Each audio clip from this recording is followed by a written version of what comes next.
சில டாபிக்ஸ் எல்லாம் வந்து அதில் வந்திருக்கும்.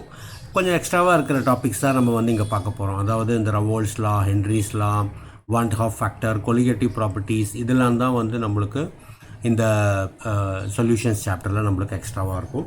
ஸோ முதல்ல வந்து we will have a overall idea about this solutions lessons.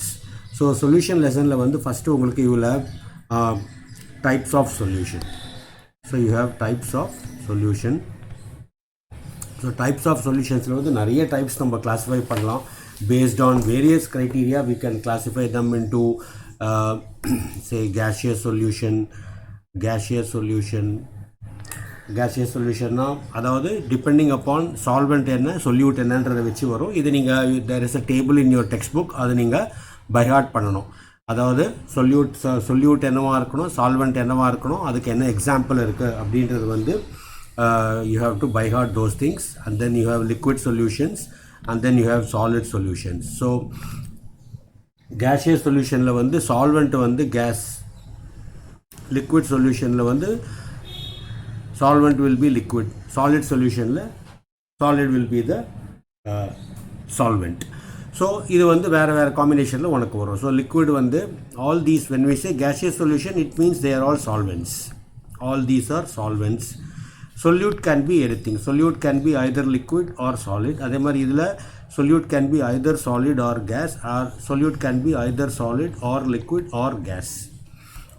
இதில் சில காம்பினேஷன்ஸ் வந்து நம்மளுக்கு வராது. ஃபார் எக்ஸாம்பிள் லிக்விடை வந்து கேஸை வந்து சால்வெண்ட்டாக எடுத்துட்டு லிக்விடை போடுறது அப்படின்றதுலாம் வந்து சில சொல்யூஷன்ஸ்லாம் வந்து கொஞ்சம் it will not be existing properly. நம்மளுக்கு வந்து அது ப்ராப்பரான சொல்யூஷனாக நம்மளுக்கு அது கிடைக்காது. அதாவது நம்ம என்ன தான் நம்ம liquid a solution of a liquid in a gas or a solid in a gas, இது வந்து it is not possible because அந்த ரெண்டு இதுவும் வந்து ஹோமோஜெனஸாக மிக்ஸ் ஆகாது. ஸோ அதனால் வந்து நம்ம அந்த டைப் ஆஃப் இதை மட்டும் நம்ம டீட்டெயிலாக பார்க்க மாட்டோம்.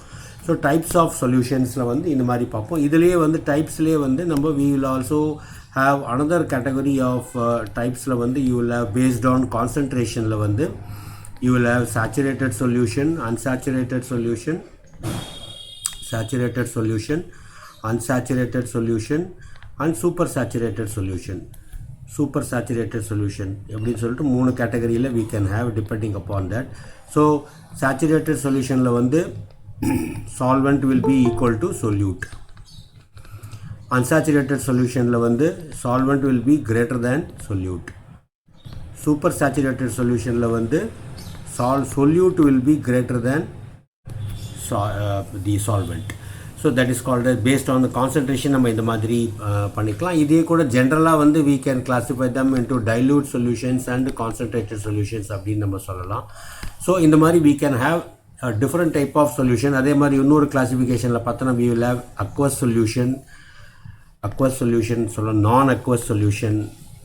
ஸோ யூஸ்வலாக aqueous solution அப்படின்னு சொன்னால் வாட்டரில் நம்ம போட்டு பண்ணுறது, வாட்டரை சால்வெண்ட்டாக வச்சுட்டா அது வந்து நம்ம aqueous solution சொல்லுவோம். Water will be the solvent. இங்கே வந்து any other solvent will be taken as the, any other compound can be taken as the solvent. அப்போ வந்து நம்ம அதை நான் aqueous solutions அப்படின்னு சொல்லுவோம். அண்ட் தென் இப்போ நம்ம இந்த சாப்டரில் நம்ம பார்க்க போகிறது வந்து we will have ideal solution and non-ideal solutions. Ideal solutions and non-ideal solutions. Ideal solutionsனா என்ன? It will obey the laws. It will obey the law. இது வந்து it does not obey the law. It does not obey the law. So இதை வச்சுட்டு நம்ம இந்த மாதிரி சொல்யூஷன்ஸை வந்து நம்ம பல வகையாக we can classify them into various categories. Okay, so next வந்து we will be seeing the concentration, அதாவது இந்த concentration of solutions. So you will have concentration of solution. So concentration of சொல்யூஷன்ஸுக்கு வந்து நம்மளுக்கு நிறைய நம்ம ஏற்கனவே நம்ம வந்து இதில் பார்த்தது, அதாவது சம் பேசிக் கான்செப்ட்ஸ்லேயும் பார்த்துருக்கோம் அண்ட் இன்னும் 2-3 சாப்டர்லேயும் நம்ம அதை பார்த்துருக்கோம். அதை வந்து we will take a quick glance of that. So you will have say mass percentage. ஏன்னா இது வந்து நிறைய கான்சன்ட்ரேஷன் டேர்ம்ஸை படிக்கும்போது நம்மளுக்கு அது கொஞ்சம் கன்ஃபியூஸ் ஆகிற மாதிரி இருக்கும். அதனால் கொஞ்சம் நிதானமாக பார்த்துட்டிங்கன்னா அது it will be very easy for you. So mass percentage அப்படின்றது வந்து mass of the solute divided by mass of the solution. Mass of the solution, the mass of the solute plus mass of the solvent. So this will be the solute, mass of the solute, this will be the mass of the solvent.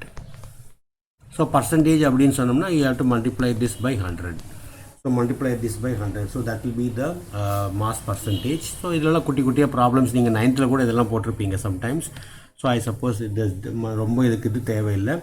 And mass பர்சன்டேஜ்லேயே போடுற மாதிரி volume percentage போடும். அதில் வந்து we will take volume of the solute divided by volume of the solute by volume of the solvent, அப்புறம் total volume of the solution. So this will be the again for volume of the solute in ml and volume of the solvent in ml. So that will be the volume percentage. And then molarity இதெல்லாம் நம்ம ஏற்கனவே பார்த்துருக்கோம். So I am not going in to details. molarity is equal to mole per liter. Mole is given mass by molar mass by லிட்டர்ன்றது வந்து volume. So யூஸ்வலாக volume எம்எல்ல கொடுக்கறதுனால நம்ம என்ன பண்ணுவோம், இதை we will be multiplying this by 1000. So into 1000 by volume.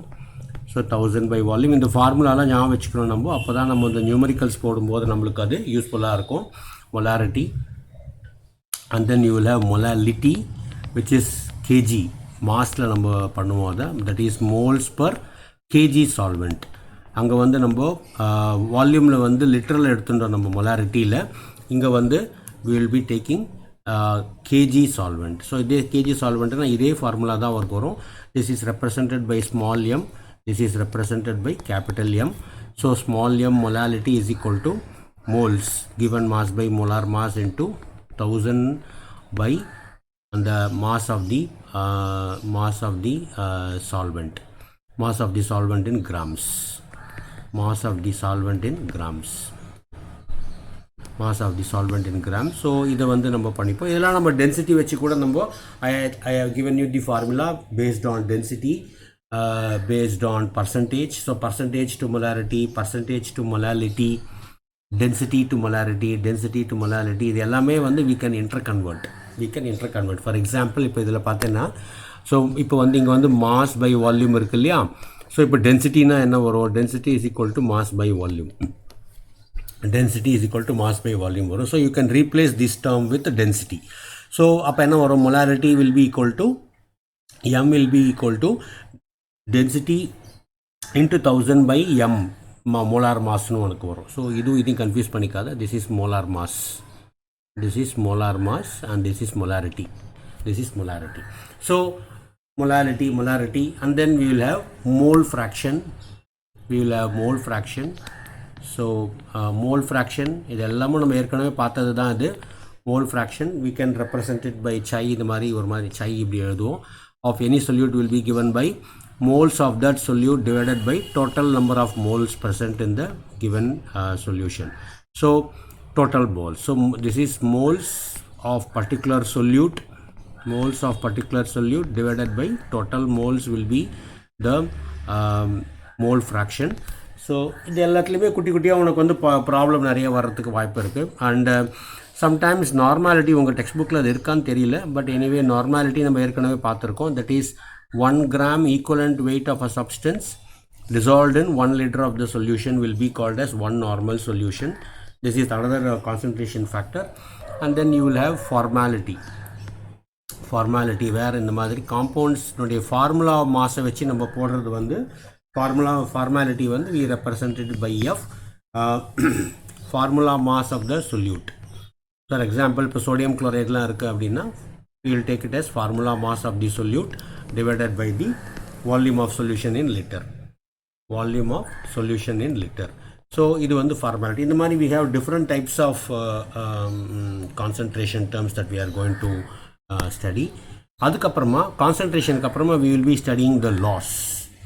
we will be studying மேஜராக 2 law நம்ம படிக்க போகிறோம். ஸோ 2 law வந்து ஒன்று வந்து Henry's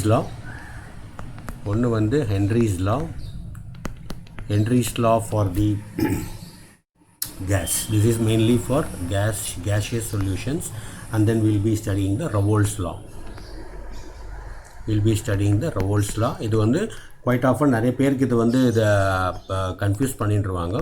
Raoult's law is for liquids, Henry's law is for gas. So laws பார்க்க போகிறோம். அதுக்கப்புறமா colligative properties final. So we'll have an overall picture and then we'll go into the details. So colligative properties இருக்கும். So colligative properties அப்படின்றது வந்து the properties which depend upon the number of particles present in the given solution and not on the nature of the particles. Okay, so colligative properties la vandu elevation in the boiling point, depression in the freezing point, and then osmotic pressure, and then relative lowering of vapor pressure. So in the mathiri we will be studying 4 basic colligative properties. So இது எல்லாமே வந்து it depends upon the number of particles that is present in the given solution. அதுக்கப்புறமா we will be studying the abnormal molecular mass.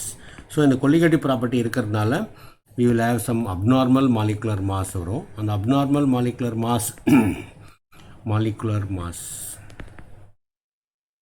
So இந்த abnormal molecular mass வரத்துக்கு வந்து 2 reason என்ன அப்படின்னா, ஒன்று வந்து it is due to dissociation, another is due to association. Another is due to association. So dissociation ஆகும்போது ஒரு particle, say for example if you take A2, it will break down into form 2A. அசோசியேஷனில் பார்த்தோன்னா 2A will combine to form A2. இப்போ இங்கே பார்த்தோன்னா என்ன ஆகுது, A2ன்றது ஒரு பார்ட்டிக்கல், 2Aன்றது 2 particle. So number of particle increase ஆகுது.